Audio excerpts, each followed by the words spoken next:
পবিত্র স্থান মসজিদে নববীর আল রাউদা আল শরীফা চত্বরে অবস্থিত মুহাম্মদ সাল্লাল্লাহু আলাইহি ওয়াসাল্লামের রওজা মোবারক। এতদিন রওজা মোবারকের চারপাশ ঘিরে কাঠের বেড়া থাকলেও সেই বেড়া অপসারণ করে বসানো হয়েছে নতুন এই পিতলের বেড়া।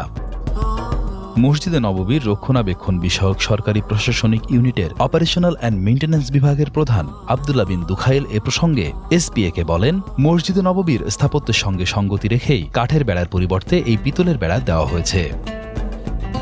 পিতলের তৈরি নতুন এই বেড়াটির নকশায় মসজিদে নববী, রওজা আল শরীফার যেসব কক্ষে কুরআন লিখিত বিভিন্ন প্রাচীন অনুলিপি সংরক্ষিত আছে সেসবের প্রভাব রয়েছে বলেও জানান এই কর্মকর্তা। আব্দুল্লাহ বিন দুখাইল আরও বলেন, এটি খুবই মজবুত এবং ভূমিতে দৃঢ়ভাবে গাঁথা। সেই সঙ্গে জনতার ভিড় থেকে মহানবী সাল্লাল্লাহু আলাইহি ওয়াসাল্লামের রওজা মোবারককে যথাযথ সুরক্ষা দেওয়ার জন্য পুরোপুরি উপযোগী।